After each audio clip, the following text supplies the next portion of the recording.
G'day and welcome to the Grow a Small Business Podcast. I'm your host, Troy Truen. Each week, we speak with an owner who has grown a business with 5 to 30 team members to something bigger. Diving into their numbers and unearthing the pain they've experienced, we explore what they did to overcome each barrier and what they would do differently from day one. Let's get into it. Welcome, everyone. Today I'm interviewing Benny Rubin from Senders. He's based in New York, United States. Thanks for your time today, Benny.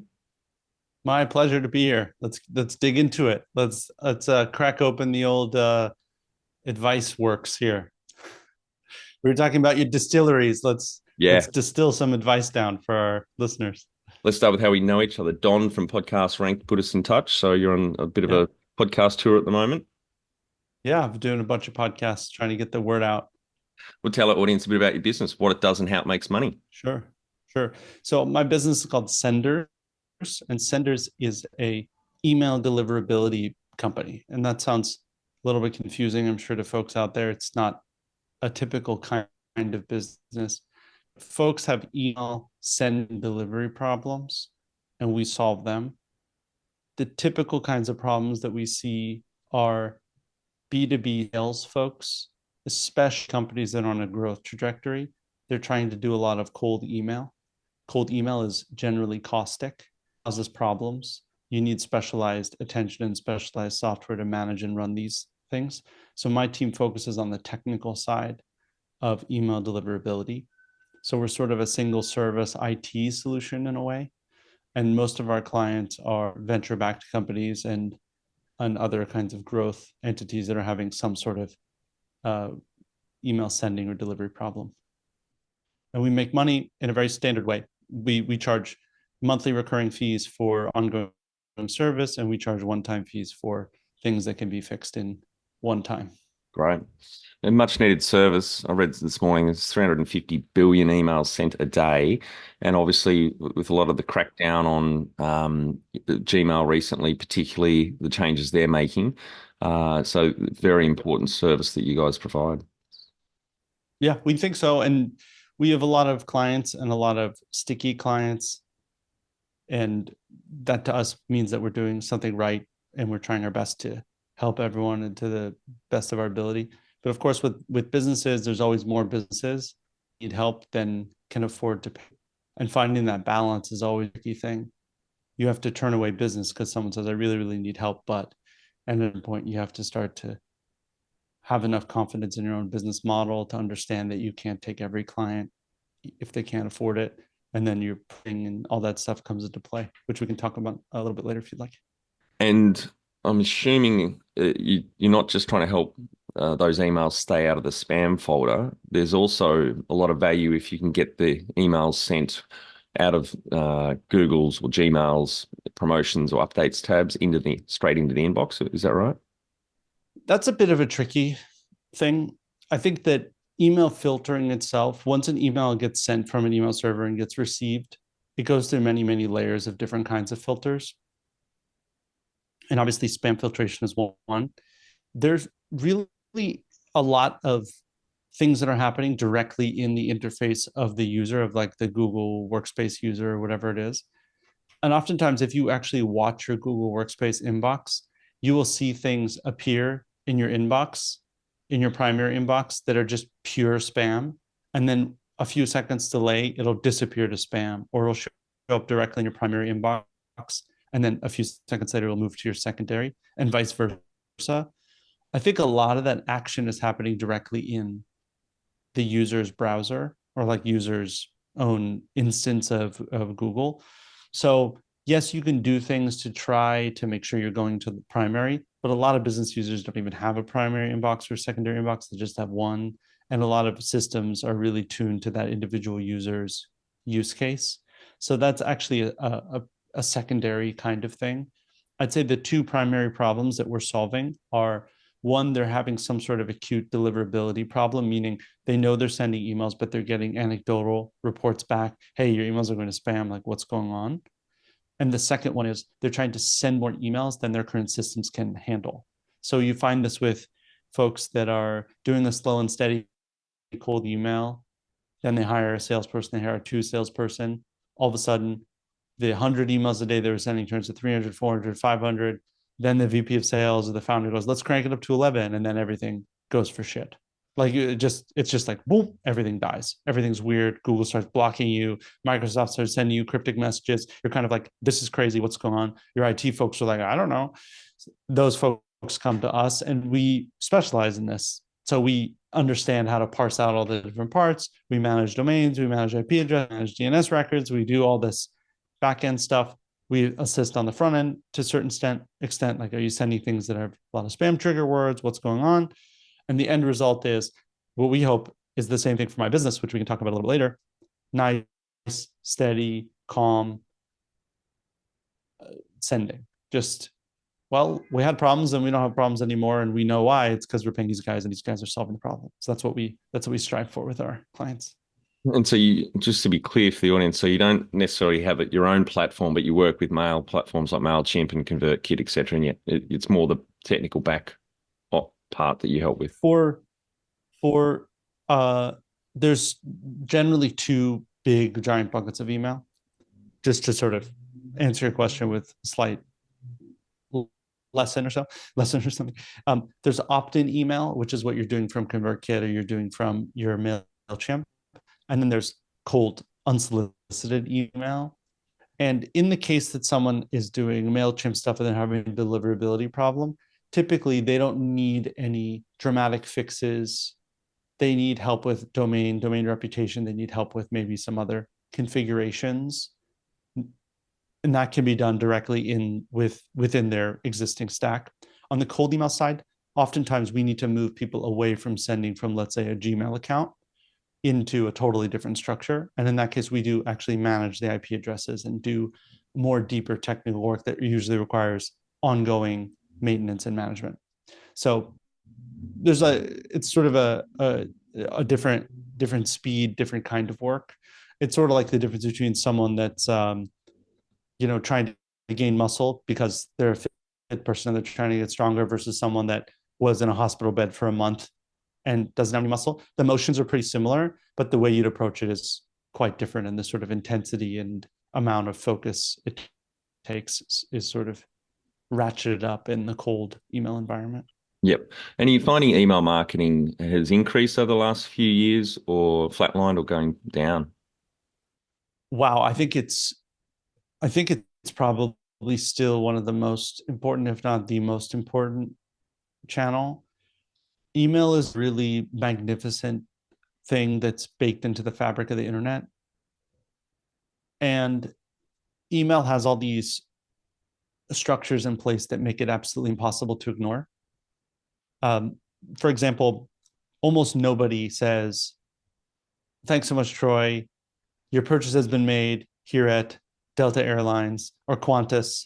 Check your Instagram inbox for your ticket, which is like would never happen. So dozens of times a week, even if you're not a hardcore email user, you're kind of like going to your inbox even reluctantly to like see the thing that was sent to you or check something. And it's at those times you'd say, oh, look, it's a marketing email. Oh yeah, you know what? That's so funny. It's interesting that this shirt's 10% off because it was expensive last time I checked and now it's a reasonable price or whatever, unlike the marketing side. So business users and business owners and all the people listening to this know that cold email can be annoying. Cold email can upset you. Cold email can do all these things, but you're seeing them. So on the cold email side, yeah, and email itself has actually gone through an interesting transition. When I started doing cold email professionally in 2016, you would actually get a lot of pretty upset responses. People were like, you're in my inbox, get out of my inbox, which is understandable. But the big transition that happened since 2016 is almost all day-to-day work inside a team moved to chat. So the inbox stopped being a place for internal company work and external vendor relations and started to become a place only for external.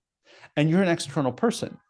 So when you reach out to someone in their inbox, their general stance is, well, you're an outside person and this is the place for outside conversations.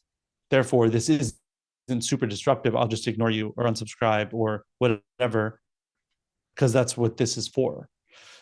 Now, you know that feeling you sometimes get when a business salesperson texts you directly And you get that gut reaction of like, you shouldn't be in here. Like, this is for my friends to like send me updates on like which place we're going to meet tonight or something. That's how email used to feel. And now it feels a lot less like that. So I think there's still a lot of room for email to become and stay valuable. And I don't see it declining. And I always joke with my friends that when I started doing cold email professionally, maybe 2015, and I had a mentor at the time who taught me a lot about cold email and how to do it at a very high level and very professionally. Who's still my client to this day, which is nice. And he said, I don't really know how long this cold email thing is going to last. Maybe 6 months. And I was like, okay. And that was 2015. And maybe Troy, you felt that with some of your businesses as well, where someone's like, this is pretty clever. I don't know how this will last. And so it's been years and years and years. And sort of, I always joke that it's always 6 months from today, and it's always today. So it's always 6 months from now that cold email will.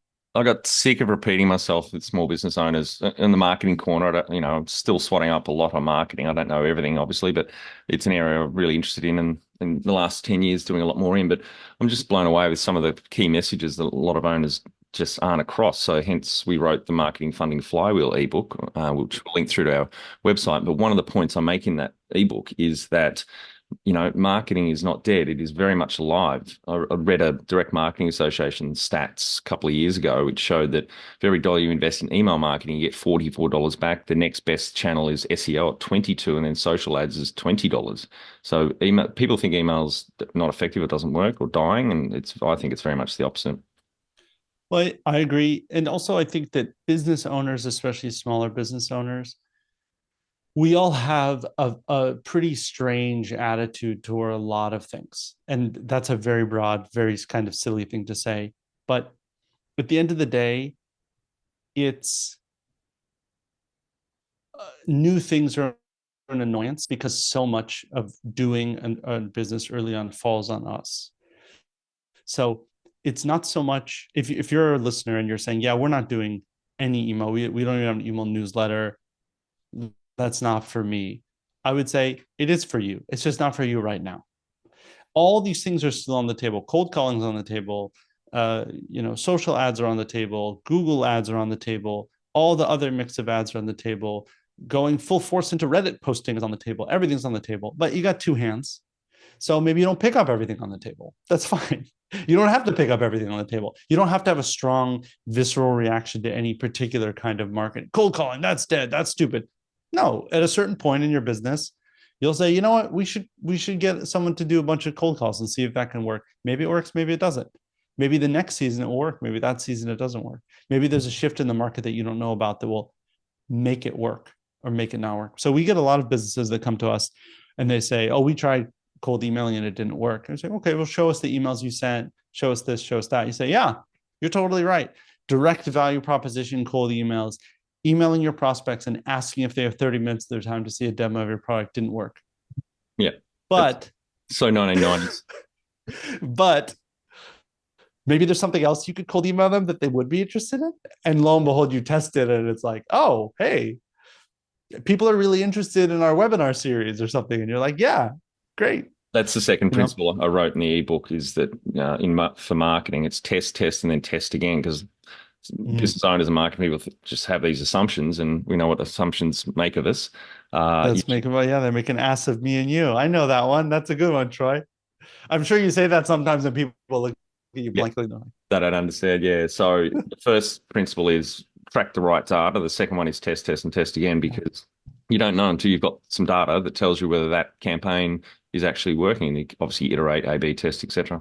Yeah. I mean, look, people listening to this, cold email is actually a really, really inexpensive thing to test.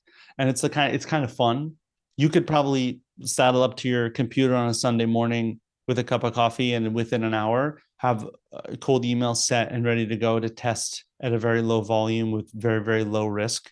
And you can use platforms like Apollo.io and you can just plug your Gmail account straight in. Now, when you scale it, you run into problems. So that's the big caveat, that if you're looking to scale it, you might need some help, and teams like mine are here to help. But the reason why I'm saying this is a sort of testing mentality around cold email is actually very accessible. While testing, for example, Facebook ads, there might be things that inhibit your ability to actually find out if it's working or not until you've spent a certain amount. So you're actually burning money when you do ads incorrectly or poorly. But in the case of email, you're not really burning anything. So what I would say is what Troy said, just extend that straight into your email, cold email. Be direct, be straightforward, don't make any assumptions. Try to state in as few words as possible your exact value proposition. Don't be clever. Just say it. Like hi, I'm Troy. We run a program for folks that want to start their own distillery, which is a business you just mentioned that you own. I see that you're currently a VP at this alcohol company. If you've ever thought about peeling off and doing your own thing, we'd love to invite you to one of our cohorts. Very That's clear. it. You're emailing straight to their Heineken email address or something. It's like there's no magic here. There's no anything. What they're going to do is look at this and go, okay, let me check this out. Or they're going to reply and say, nope, I'm happy here at Heineken. I'm never going to open my own distillery, but I appreciate your reach out. Whatever, fine. Like that's that. Maybe you do a follow-up email just to help yourself not get totally lost in the mix. And voila, you're testing cold email. Maybe that works, maybe it doesn't. And how did you start out? I started out doing cold email many, many years ago. This is my third business. My first one was an agency that focused on social content back in the dark early ages, 2010. I started a business that did social content, and we scaled that pretty nicely. And I experimented with cold email to generate leads. And what I did at that time was I focused on very, very local maximums. Local maximum is too fantastic of a term. A locality. So I basically would say, okay, I'm interested in all the people that are within this radius of me. So then I could say, we're located right over there. And that was sort of enough to get people like, great, you're local, like let's chat, that kind of thing. And then over time you expand sort of nationally and you realize like actually that kind of thing isn't necessarily necessary. So you can sort of expand. When I started my second business, we also used cold email. We were very good at getting interested replies from cold email. The business was not going to function properly, and I ended up shutting it down. But from the ashes of that, when I asked all my entrepreneur friends, hey, what do you guys need help with?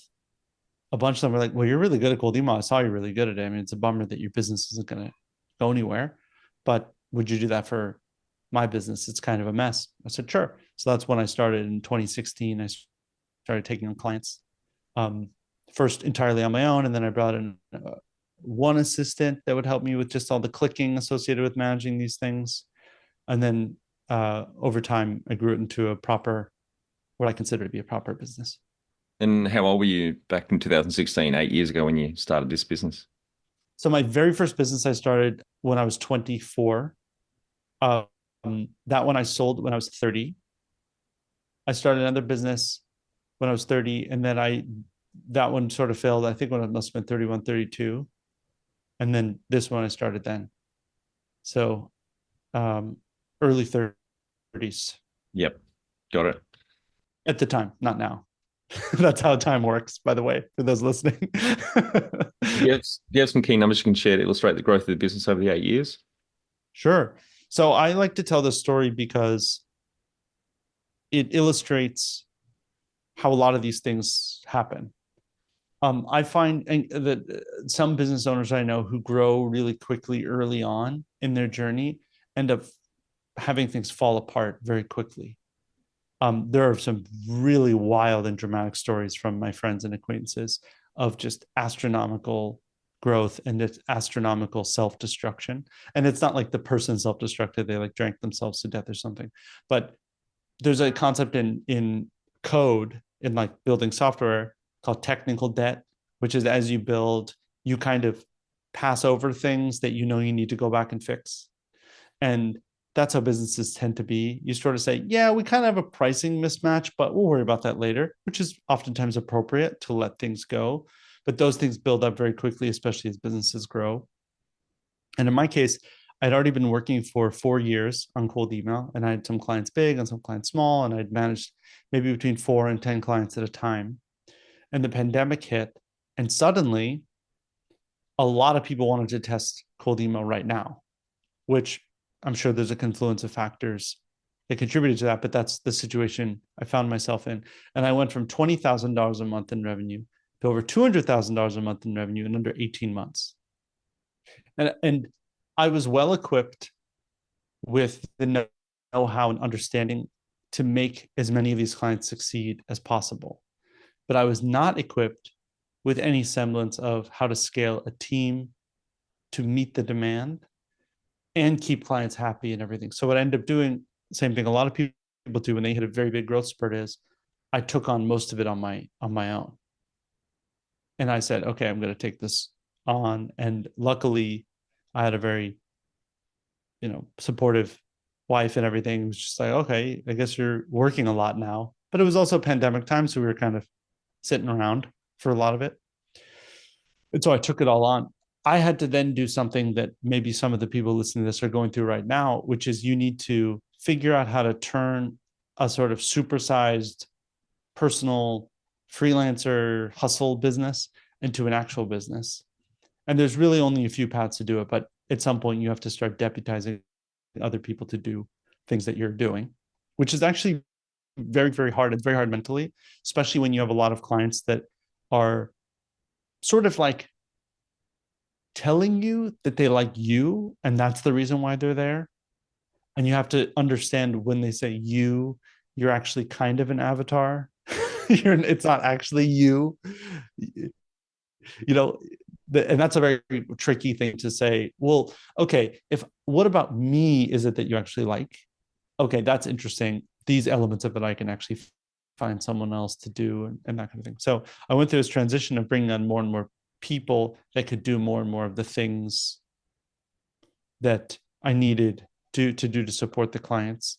And through that transition, you end up losing clients, you end up missing things, you end up overhiring, underhiring, whatever. So we went up pretty high in revenue, came down pretty low, and I think we ended up at some point we had 24 full-time employees or something like that, and it was too many for the growth trajectory. It was the right number for a growth trajectory we were on, but when revenue growth started to level out, we had too many people, and then you have to sort of try to figure out how to right size the team. And there was a few other transitions in there before we ended up where we are now, which is much calmer, much smaller, much more focused.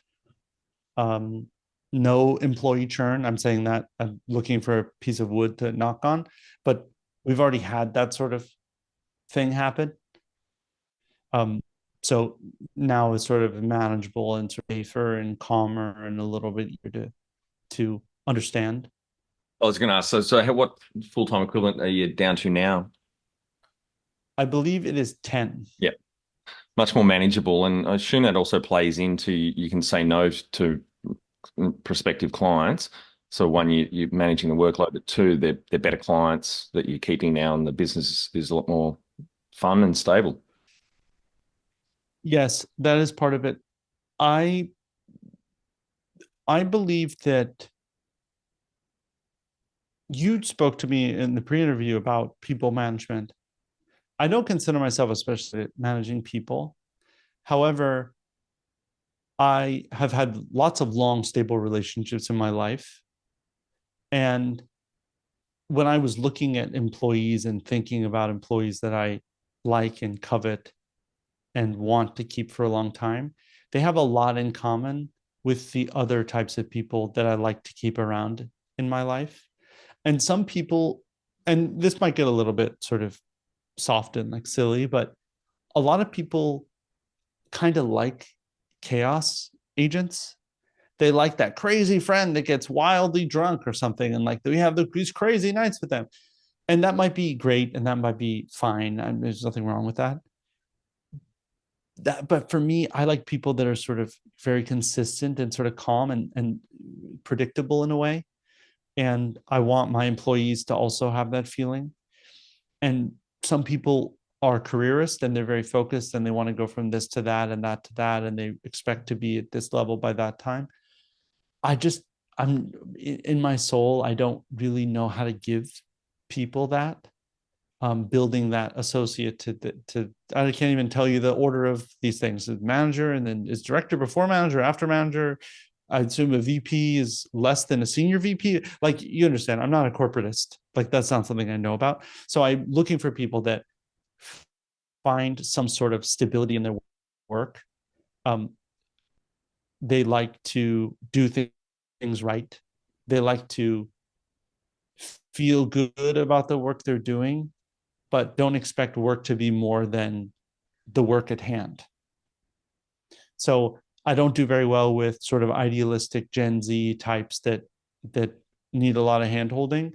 And I don't do that well with folks, as I mentioned, that are sort of careerist and feel like they're on a ladder and they're climbing the ladder. That's just not, these are folks that I've had in my company and I sort of looked at and thought, well, this really isn't, I can't really give them what they truly want. So you learn these things, and you also learn that you get to choose what kinds of people you stick around. And this is a little bit too much detail, but I do this thing where I scan mentally every member of my team. And I, and everyone who's a business owner knows this. I'm sure you know this too, Troy. When there's a problem, wow, that person just springs out of that mental scan. And it's so easy if you're looking at your operations person and your account management people and you're this and that, and everyone you scan. And then there's that one person who's like, oh man, yeah, yep, that's the one. And what I found is that there's only one way out of that. And this is what I found. It's the hard conversations. That's it.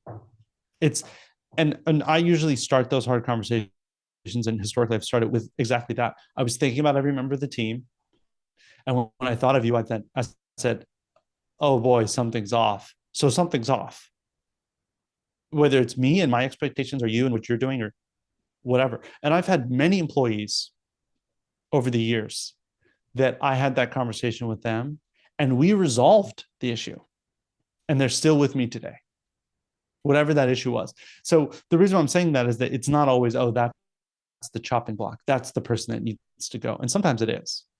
And oftentimes those people elect to leave. They go, yeah, something is off. And you say, okay, let's talk about what transitioning you out would look like, or whatever you want to frame it. But I like to think a lot about a sort of harmonious environment. And it's the same thing with everything in your life and in your business. You're scanning things. I don't even own a car, but let's say you own a car. You're like, my car's all right. Uh, you know, that's all right. The garage door is all right. This is all right. But that couch, man, every time I sit on it, it jabs me in the back. That's got to go, or we got to do something about that. That's sort of how I generally think about business. And I want everything to be sort of okay first. Then you can talk about improvement. But first, you try to get everything to be okay and not directly painful. Same thing goes with clients, by the way. Those big paying clients, oftentimes those are the ones that you need to have the hard conversations with. When was the moment you felt like you had succeeded? So that's a really good question. I think when I hit seven figures in revenue, I thought, okay, there's something like there's something here, and I think that there's a certain amount of accomplishment that I can regard for myself. I don't think that there's any big uh revenue is also just a number, just like age is a number. And you might pat yourself on your back for $1 million in revenue, but other folks might feel terrible because they only have $1 billion in revenue, and everyone has friends that inherited $100 million or inherited $10 million. And so it's really is just a number, and I never really attached too much direct significance to it. But there is a real significance to certain numbers.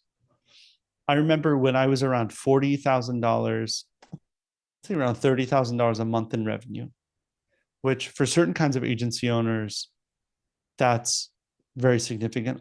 Pretty good freelancers I know can make $10,000 to $20,000 a month without any issue. And maybe a lot of the people listening are in that zone, which is fantastic. That's enough to pay your bills, enough to support your family. And oftentimes, depending on your industry, it's more than any individual employer would pay you. So you've won. You're succeeding. You're beating the capitalist game tremendously, and you should feel good about that. But the problem that I faced was I felt like that $20,000 to $40,000 a month range was sort of a death zone for actually building a business.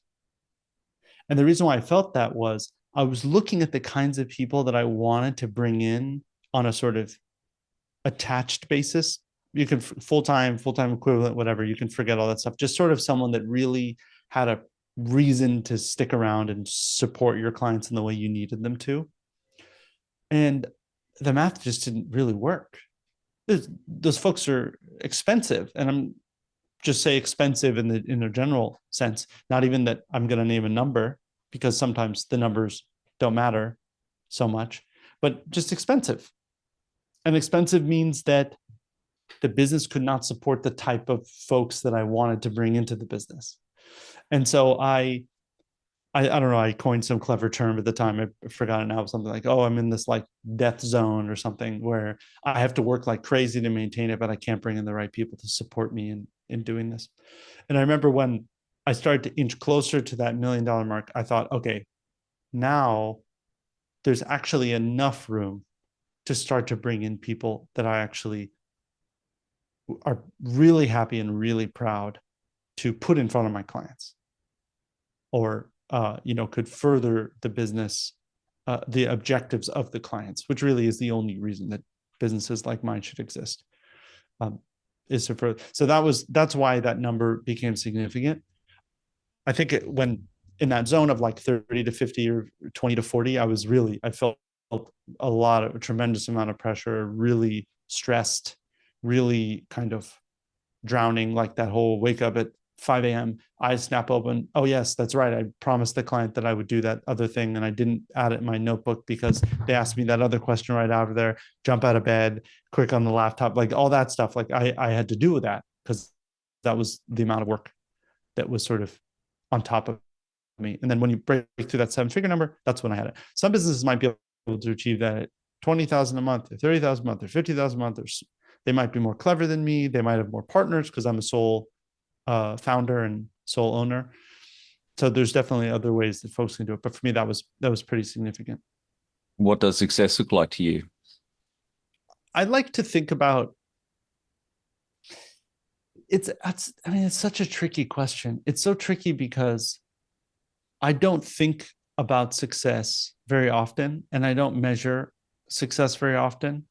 And the reason why is that I'm busy like living and serving my clients. And in some ways, we have this really strange system where in many businesses and many in life, the more successful you are, the more people are taking of you. And that's why so many famous people go absolutely crazy, because there's only one Leonardo DiCaprio. And if Leo doesn't show up, Leo didn't show up. And so Leo can choose to be the aloof star that never shows up, or Leo decide to show up, and it's sort of all about Leo in a sense. I find that a lot of agent owners also have this mental, well, I'm the star of the show and I'm the one that's the one that everyone wants to work with and whatever. I think that success in a certain sense is successfully transferring enough of the essence of what you've built away from yourself and into a sort of entity that exists and serves the clients that you want to serve. So I feel, in that sense, I feel very successful. And I also know in my soul that if one by one clients decide that we're not the person to serve them and they peel off, or the market changes dramatically and we don't change with it, it will not actually be a failure in that sense. It'll be, well, the market moved on and we didn't adapt to what the market needed. Therefore, it sort of ceases to exist in a way. I don't know if that makes sense. So, and part of it is just I didn't build this business, and I didn't get to where we are now with some sort of chip on my shoulder, like I'm going to show them. Like I never really had that feeling or attitude. And largely, if we didn't hit this growth spurt in that 2020 to 2022 range, I probably would still be doing this in the $30,000 to $40,000 a month range, and happy to have clients to serve. Number one thing you'd recommend to marketing a fast-growing business? I think that the mistakes that I've made running this business, and this is a profitable business that's been profitable from day one, essentially, is not really understanding the core metrics of the business. I think that most agency style owners, especially if you start with a single person, your profit margins, you could drive a 747 jumbo jet through. 88%, 90%, 95%, 100% margins. I mean, we've all started businesses like this. That's how my business was at the very beginning. You cruise up, client says, I like you, let's do this. You go, great. Put your credit card in there, client, pay for that. You pay for that. You pay for that. I'll step in. Let's meet once a week and get things going. And they pay you an amount. And you do that for 3, 4, 5 clients. You charge them 5K a month and you have 25K a month coming in. And there are no expenses to be seen. I even didn't even have a website, didn't even have a business name, didn't even have anything because that's how you can start businesses. As you add more elements to your business and as you negotiate the terrain of actually running a business, the expenses go up. And it's very easy to say, well, it's only this and that. It's that I'm still at 85% margin. But that 85 goes 80, 75, 70, 75, down, down, down, down. And the reason why it goes down is because of success. This isn't a bad thing. And some people resist it and say, I'm going to have 10 clients and that's that. And that's fine. You can do that. There's no problem with that. But if you want to grow the business, all of a sudden these things matter. And then the first thing that compresses is your margin.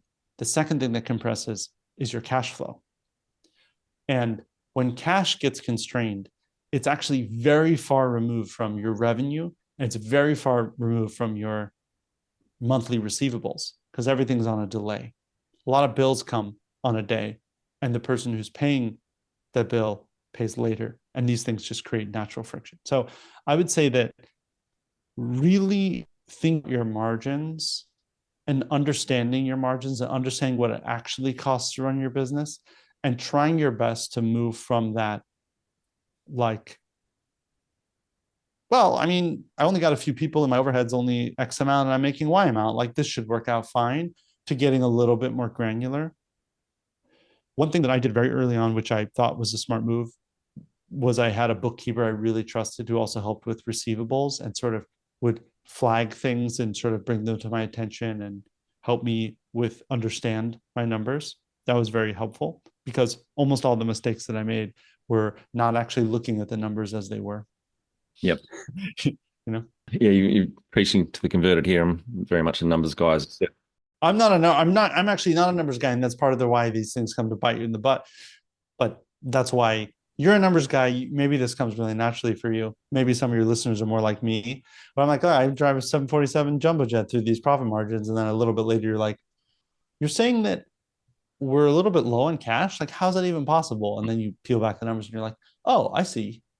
Wow, interesting. No, I see it with a lot of business owners. I've had 15 of my own businesses with 30 business partners. And while numbers come naturally to me, a lot of the work we do, particularly in our business transformation program, is because we believe strategic planning should start with the numbers because there's no point talking about here's our market, this is what we're going to do, etc. It's, well, what does the return look like? And so that's why we include a 10-year financial model in the program. One question for you: do you track, because you're a subscription business and the unit economics of this is really important. Do you track your LTV to CAC ratio, your lifetime value to customer acquisition cost? We track roughly, we track LTV, roughly we track cost of acquiring customer, roughly we track cost per lead, roughly we track all these numbers. And the reason why I say roughly is it's actually relatively tricky to capture all of these things. And if you have a business that's only 9 or 10 folks and almost everyone is sort of client facing, well, how much does it really cost to serve a client? Well, that starts to get weird. If you have different channels and I'm doing a podcast with you and this is great, maybe someone listens and they come through, but maybe that you can't attribute it directly to this because maybe they saw an ad also, or they came through and there's all these different layers. So it actually gets a little bit kind of tricky and like sort of smudgy in a way. But all those numbers are actually really important. And one of the things that is important, I think, is snapshotting them. In other words, if the business is functioning okay and cash flow is working okay and the monthly numbers look okay and you haven't done anything dramatic with spend, there's no reason why the lifetime value to CAC ratio would be dramatically different from the period before. So what I would say is those numbers become even more important when there is some sort of big transition. Wow, we've had a big wave of churn. Something happened. Okay, all the numbers are off now. We need to do an investigation and really figure out what's what. Or in another instances, we just signed a bunch of really great clients, but they're all in delayed payment. Okay, is that going to affect us now? Or what I find a lot of small business owners do something that I don't do and I don't recommend anyone do, which is the big gamble. A lot of times you find folks, they get a little antsy with incremental and incrementalism, and they start to say, we're going to bring in the big guns, whatever that is. Just insert whatever. If you want to spend $50,000 in a single month on marketing, you will find someone who will take your $50,000. You will find it. If you want to drop $100,000 on Google Ads, your annual budget, you want to do it in 1 month to see what happens, somebody will take $100,000 and light it up and turn it into dust. That's how the world is. But saying before we do anything, we're going to do something much, much smaller. It's easier to take a small step than a big step, whatever it is. It's so much easier to say, we're really interested in Google Ads. Okay, well, get your cousin's friend who's pretty good at it, $5 a day, and watch it for 2 weeks. Log in every day for 2 weeks and look what's happening with the $5 per day. You will learn more than hiring an agency that say, hey, we have a minimum of $3,500 a month. Ooh, that's expensive for us. Yeah, but it's going to be great. So I would say that get comfortable with like very incremental, very small steps, very see and look and try before you do anything big. Because the point I'm trying to make, and why this relates to the previous point, is if you do go with a big agency that charges a lot more, that money is going to go really quickly. And anytime money goes really quickly, all of your lifetime value shouldn't change, but your cost of acquiring customer metrics change, your cost per lead changes. All these things change very dramatically. If you have a small budget, they change very dramatically. Same thing when you hire a salesperson. Before, your cost of acquiring a customer was essentially zero. And if that person costs $60,000 a year, well, now throw a $60,000 change into a cost per lead. Wow, that equation has changed extremely fast.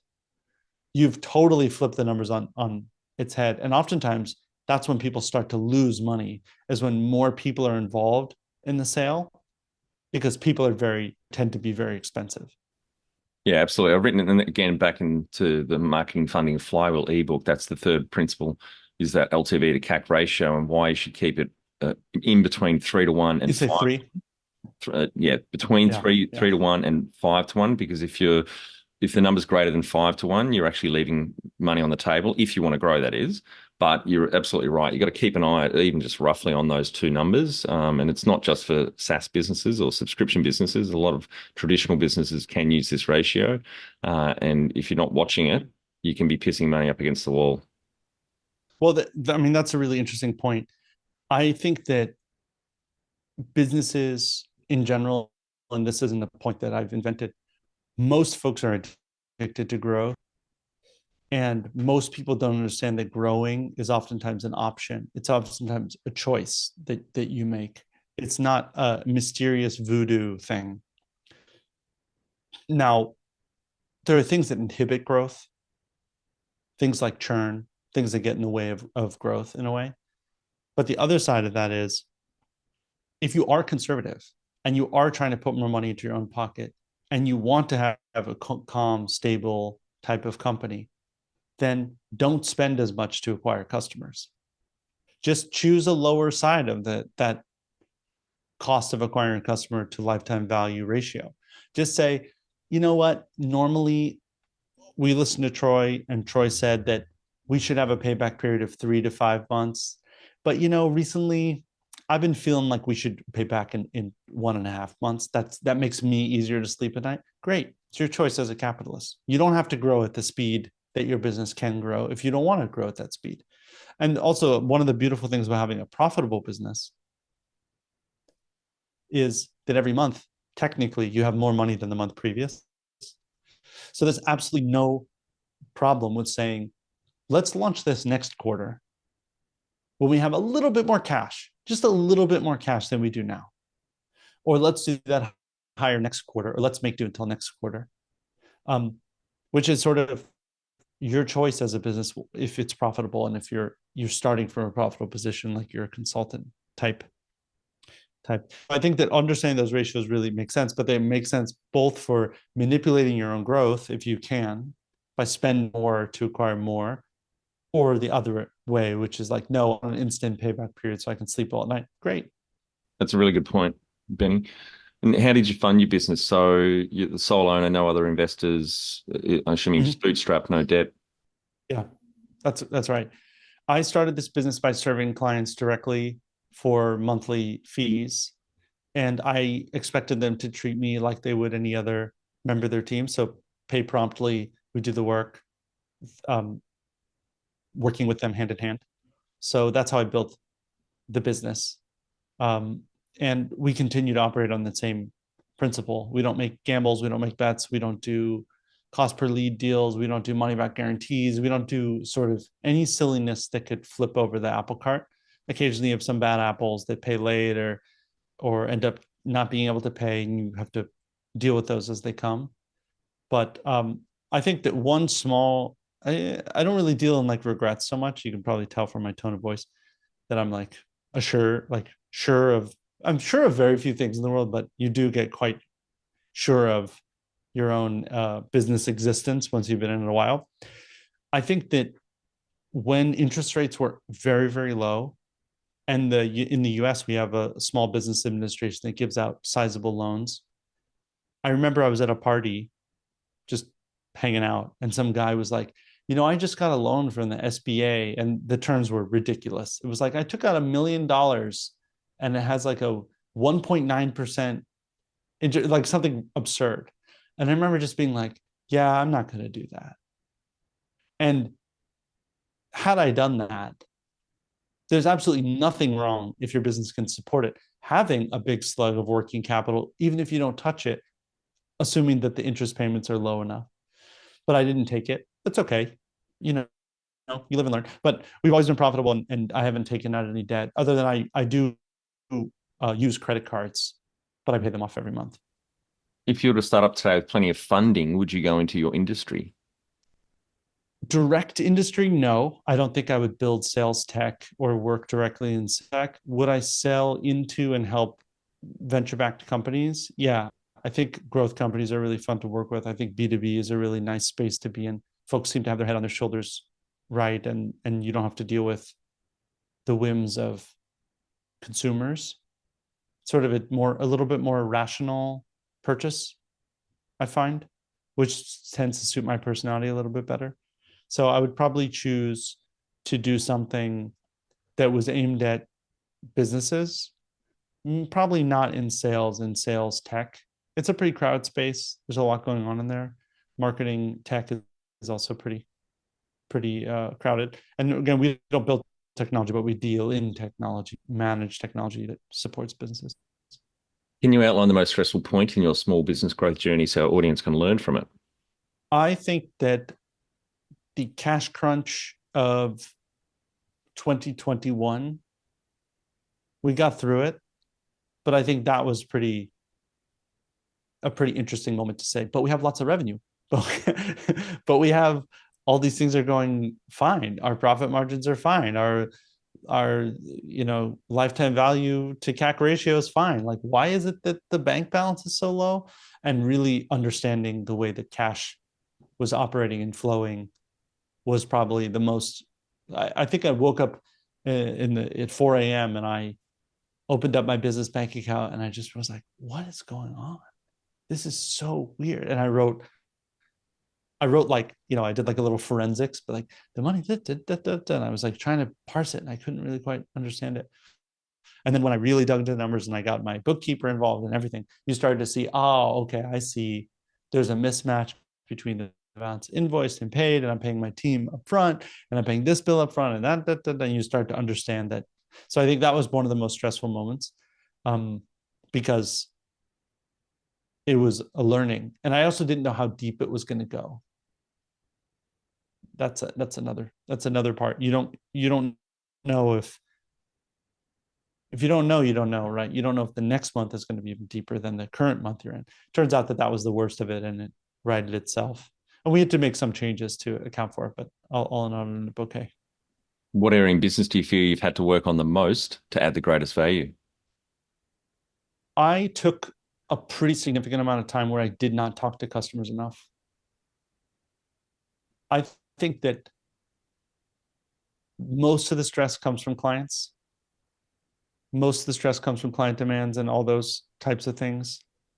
And as business owners, you oftentimes fear the upset email from the client, especially an important client or a client that you thought was in good standing.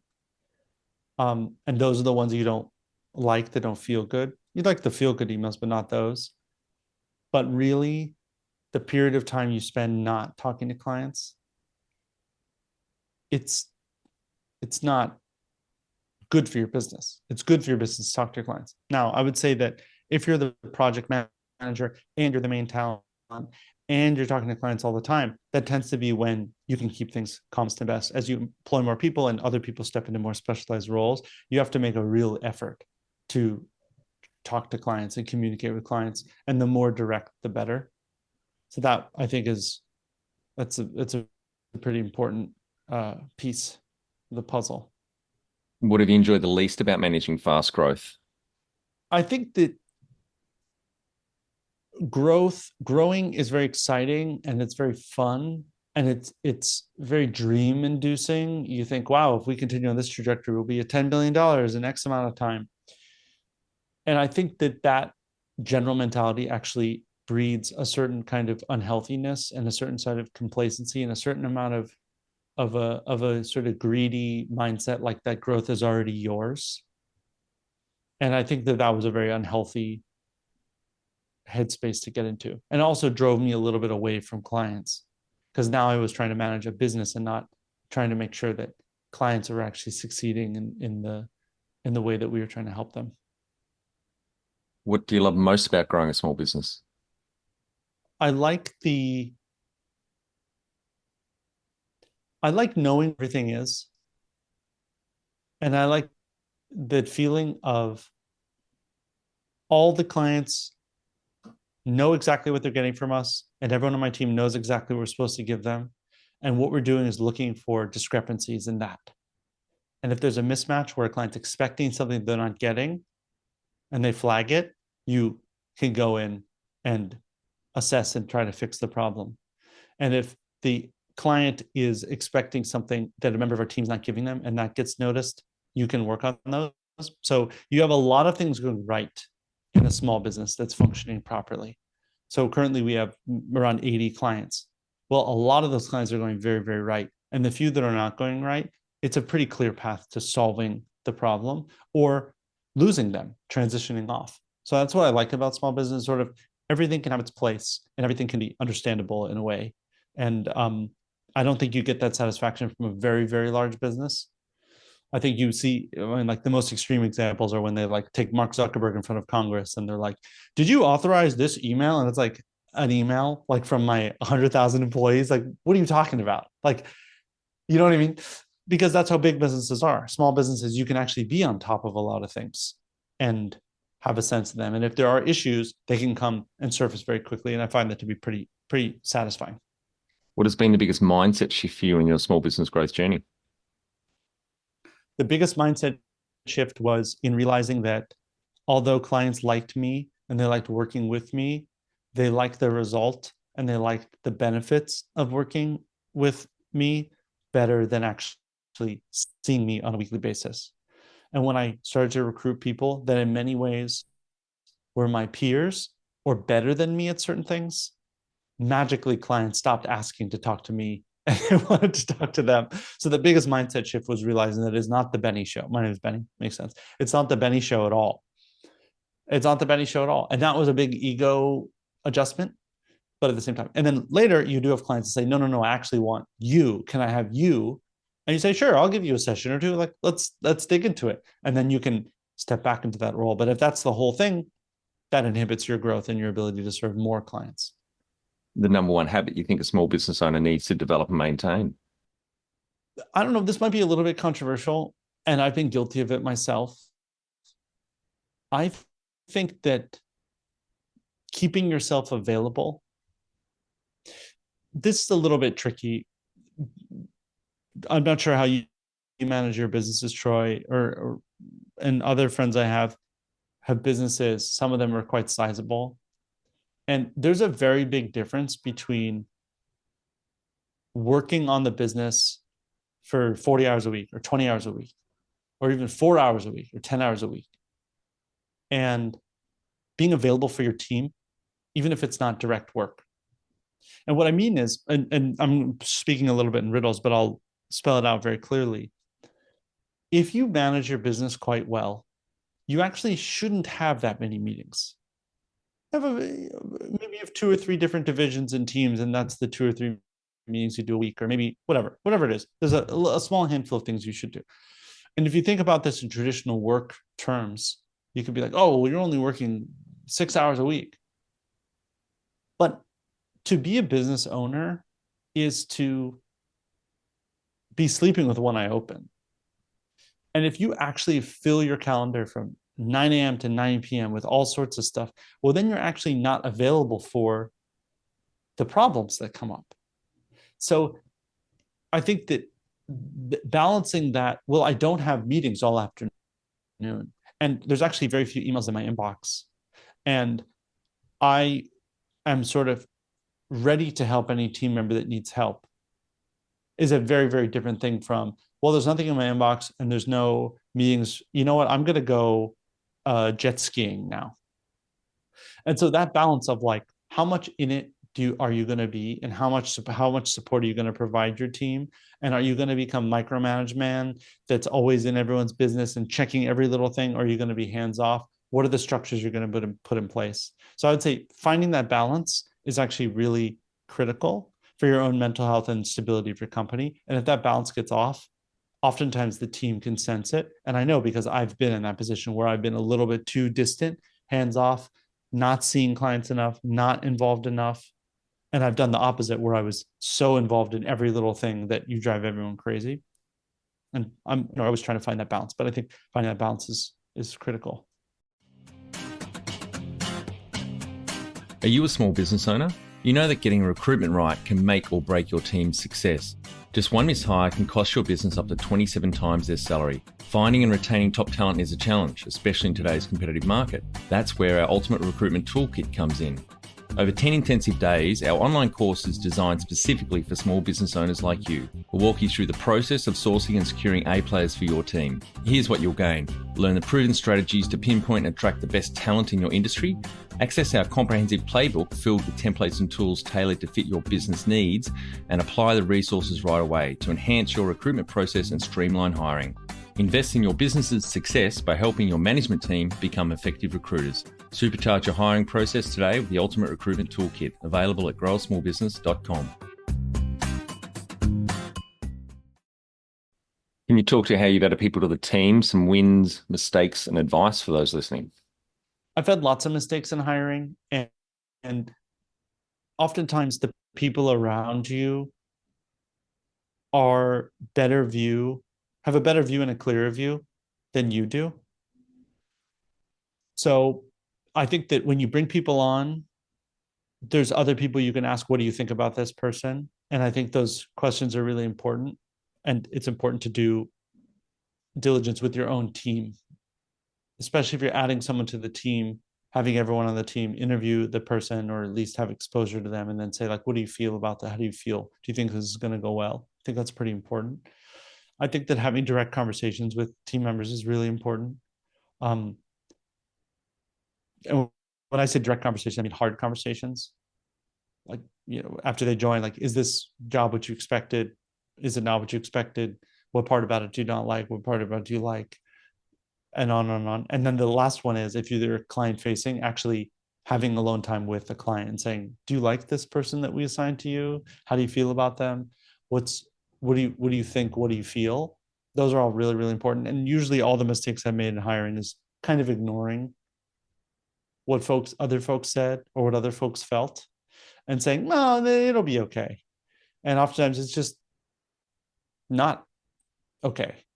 And so I think a lot of it comes down to hard questions and getting good input. The best hires have been ones where it feels very natural, I think. What are some of the things you recommend to building a sustainable and kick-ass culture to help with the growth? I don't think of myself as especially good at company culture. And I don't recruit people that feel like they need some sort of really company supported culture. That said, companies form their own culture, and I'd prefer a culture of sort of service mentality and people who do what they say. Who I call it closed loops. I want people who close loops so they have a sense in them. Have you ever had a friend that you like borrowed $1 from or something, and then you totally forgot because it's like $1, you didn't even think about it? And nowadays, no one borrows money from each other. We all like Venmo or whatever, like we instantly settle. But not too long in the past, for those listening who remember, you used to borrow like, oh, I'm short $1. Okay, I'm short $5, and you always had that friend that would be like, no, no, no, I owe you $5, or you owe me $5. Like, I remember. And you're like, oh, okay. That's how people are in work who close loops. You promise the client something, even casually, and you do not forget. It's an open loop in your brain. You owe them $5. It's wide open. That's sort of the kind of work culture that I like. I want people that close loops. I want people that care a lot. I want people that care even if they don't have to care, even though they know they're not going to get fired if they slip up. That's the kind of person I want. If there's a mistake made, they're actually genuinely sorry and they go out of their way to communicate with the client. That's the kind of that, to me, that's a real work culture that is nice. I remember, I mean, it's sort of apocryphal. It's not a real thing, but if you imagine like a 1950s car factory, like an old grainy film of like men and women walk into the car factory to like do their shift, and they're all kind of like going to the car factory to make the cars. Like after work, I'm gonna go have a beer, and they're kind of like doo, doo, doo, and they're like going to work to like do their best to like build the cars. That's the kind of work mentality that I want, that I bring, and I want my team members to bring more so than like I want a place where I can, uh, I don't know, play ping pong or something. Tell our audience how you've handled balance. I had someone, a client of mine, actually mention something that I thought was really interesting, and I don't know where she got it from, but she told me that a modern sort of work life is really not about work life balance. It's about work life flow. And at first I thought like that's silly, but I thought about it. That really does apply. I like to um, pull out my laptop and open it and do some work and then close my laptop and go for a run and come back and do. I like that kind of work balance. I like to break up the work and try not to have too many meetings in a row and take breaks to like think about other things. And I think reading fiction is pretty important. I think all these things are important. I think constantly trying to get any sort of addictive things out of your brain, whether it's looking at Instagram videos or whatever, that you feel that feeling. Some people it has no effect on them at all, but sort of trying to get that out of your brain really helps with clarity. And then I think that work shouldn't really feel like a grind. Sometimes it is, and I understand that, but it really shouldn't feel like a grind. It shouldn't feel like you have to gear yourself up in the morning. You're like, oof, oh God, I've got to get to, ooh, this, ooh, like, okay, like psyching yourself up to do it. Probably something's wrong or something is off. And so what I found, the thing that helps me not have that problem is to have a little bit more of a work-life flow, where I weave in things that aren't directly work related during the workday, but make sure I hit all the things that need to happen during the day. How much professional development have you invested in yourself?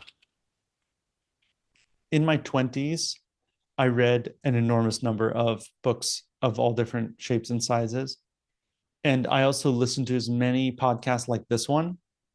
Hopefully, you're listening to this at 2 times the speed, 3 times the speed, or whatever. Maybe there's like 2 or 3 little nuggets that sort of stick in your brain. Maybe not. That's okay. I think that getting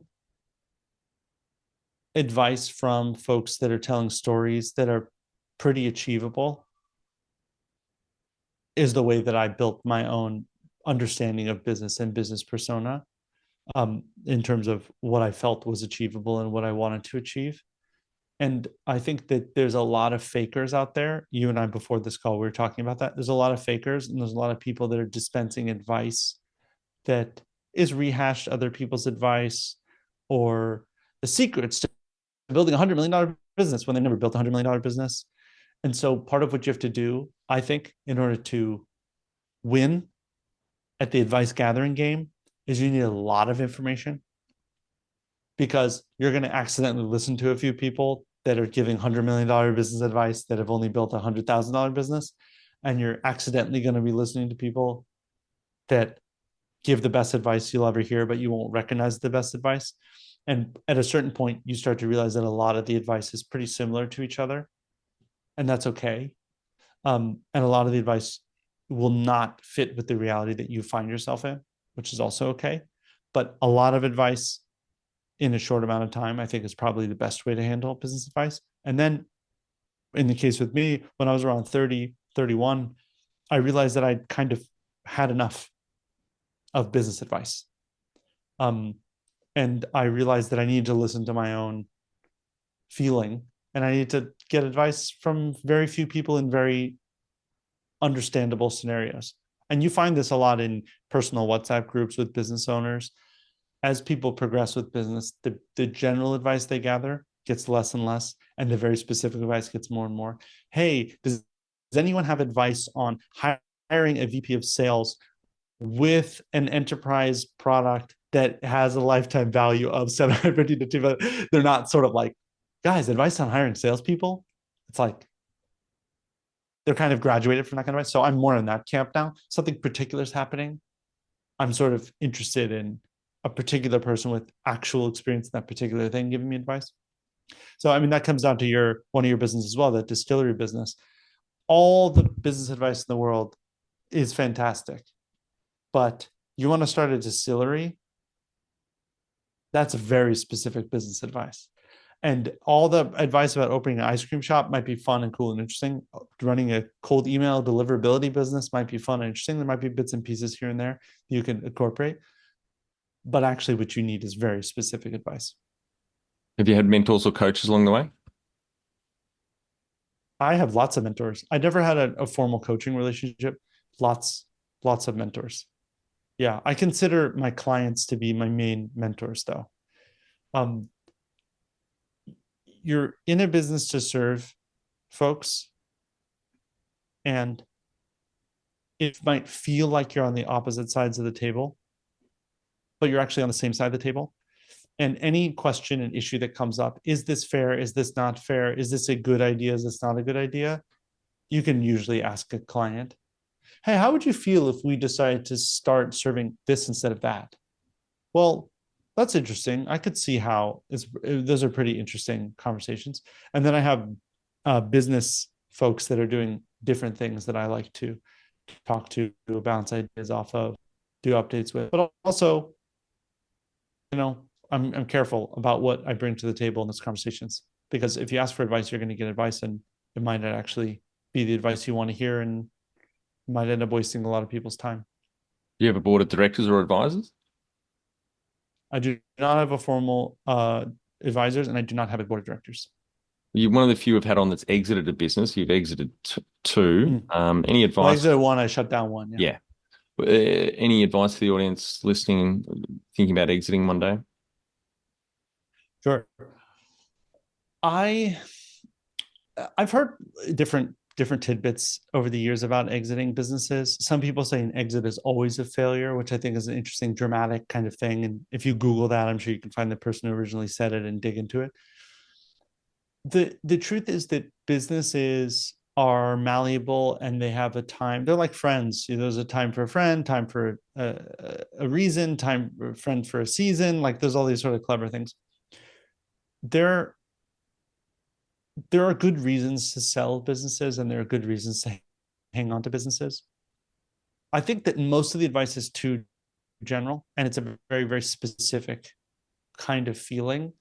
And a lot of the glamour in selling businesses that you read about is from very, very large exits, where it's sort of like the business actually doesn't change at all, just the ownership changes. And in a very small business, that's not how it works, really.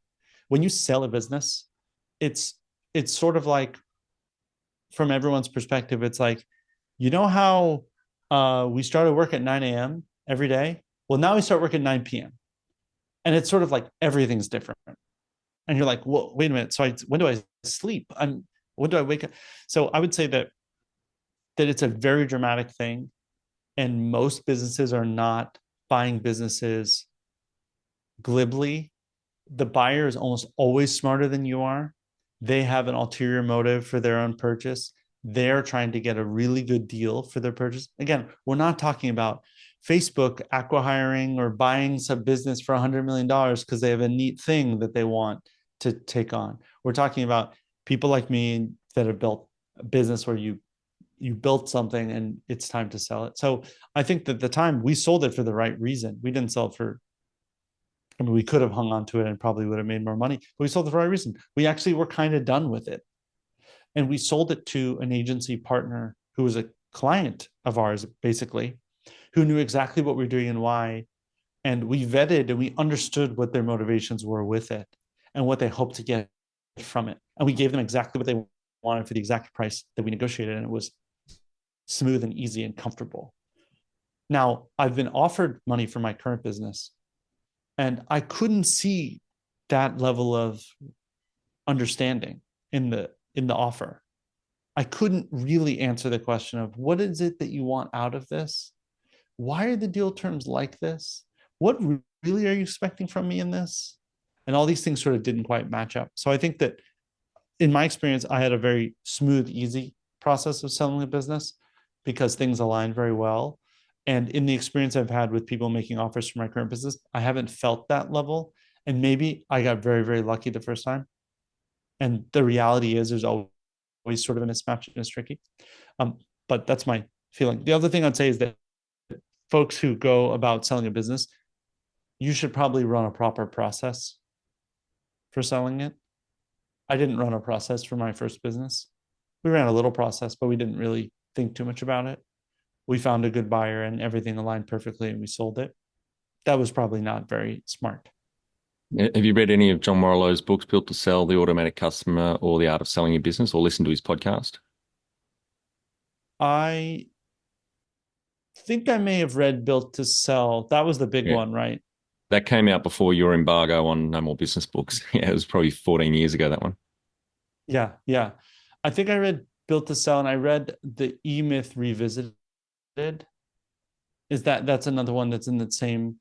Yes, I remember reading those. And I think that all the advice in there is really good, but that's also good for just running a pretty healthy business.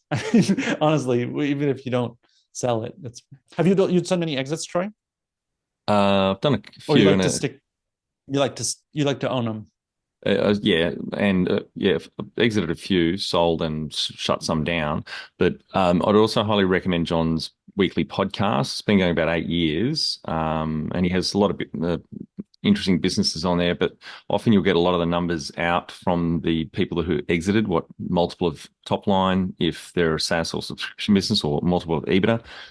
I listen to 3 or 4 episodes a week. The one that goes live, plus his old back catalogue. We actually had him on recently, episode 500, about his businesses. It's great material. And the other one that I think is really relevant for you is, have you listened to Nathan Latker's podcast, The Top? I have not listened to Nathan Lotka's podcast. I'll shoot that through to you. Okay, yeah, send it over. I some of these you can only listen to so much. Hmm. That's my I feeling. think you like Nathan's. I listened to him years ago. I've just started to Sure. get back into it. They're about 20 minutes long each day. I can just listen to him on 1.5 speed because he's very quick fire, and he really attacks the guest because he wants to get their numbers out of them. And he's just mainly SaaS businesses.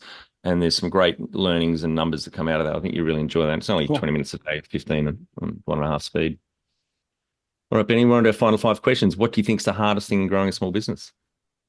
Probably the mental game. The mental game's tricky. There's no guarantee that you're going to be succeeding, and there's no guarantee that success means that you'll get rich from it. So it's a lot of dealing with notions of self-doubt, even if you have a lot of confidence. Um, that's what I would say.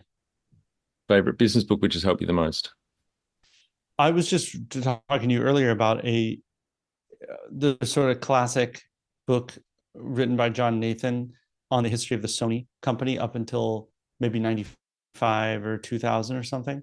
There's something really nice about reading about books, reading about businesses where the book ends before the modern moment, where you get like a very clean snapshot of a time and a sort of understanding of the business. Another business book that's kind of crazy and wild that I have not heard it referenced in a long time, but I think some of your listeners might really enjoy is I think it's called King Larry.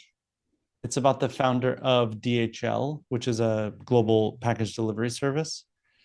It is one of the craziest stories I've ever. I think the book starts with them trying to find all of his children by putting up signs around being like, do you have a child with this man? Like it's one of those like wild business stories. But DHL was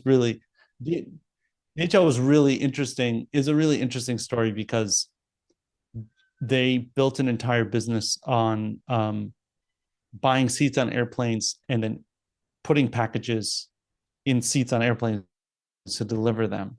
That's like how their business started. So it's unlike, you know, other kinds of package delivery. They literally were just like, wait a minute, if you buy a business class seat and the one next to it, that's a lot of space. How many packages can we carry? Like that's the kind of essence of it. It's a pretty wild story, but I remember reading that. And I think that one of the things I got from that book, if you want to sort of go there, is while there really are no rules, there are rules. You follow laws and taxes, things like that. But anytime someone's coming at you with, you really gotta, it's like, yeah, there's probably 7 or 8 other ways to do that. Any great podcasts or online learning tools used for your own professional development? That's a good question. Um, I, I think that the world moves pretty quickly, and there's benefits to understanding what's going on generally in the world of business. But a lot of business podcasts sort of breathlessly talk about every single little tiny notch inching forward. So I think that audiobooks that are more historically oriented can tend to be more my speed. It's like, for example, there's a book called The Man Who, I think it's called The Man Who Solved the Market. It's about um, high frequency trading and the birth of high frequency trading. That's what I'm trying to say. It's the birth of high frequency trading and that piece. And that kind of thing, what you learn is about players in the market, and you don't get an up-to-date thing like this is the cutting edge, like this is the thing that's going to change everything. You sort of understand the pieces of foundations that have led to the kind of crazy world we live in at the moment.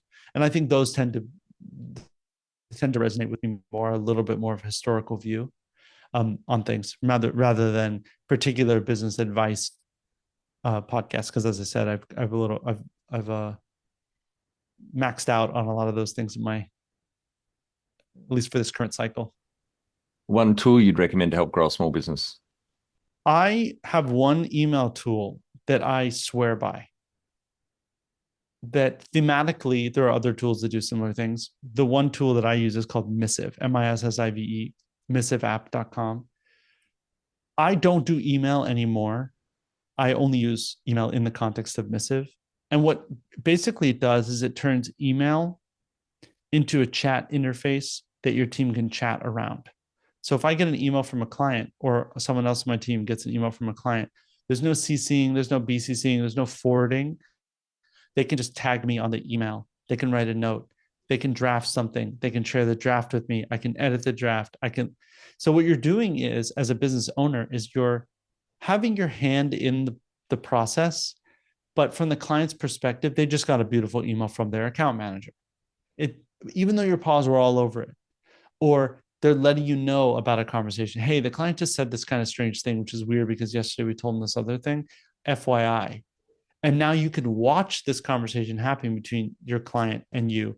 You can step in wherever you want, but it's sort of one step removed from email. It's called Missive. There's another one called Front, which is a similar thing. I prefer Missive myself. And so I think that's one tool that I really like and swear by. And with a small team, it's not very expensive. Yeah. Finally, my favorite question. What would you tell yourself on day one of starting out this business 8 years ago? Stay calm, carry on. Oh, Just stay calm.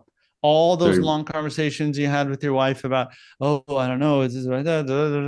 Just cool it. Just stay, keep your head in the zone. Keep calm, carry on. That's what I would tell myself. well, thanks very much for your time today, Benny. I've really enjoyed our chat, and congratulations to you and the team on the growth, starting out on your own in this business, up to a max of 24, back down to 10 people now, and helping around Yeah, 80 businesses with their email deliverability. So I really appreciate your time. I appreciate you. Thanks so much. And for our audience, we would greatly appreciate a review in iTunes or whatever platform you listen to us on.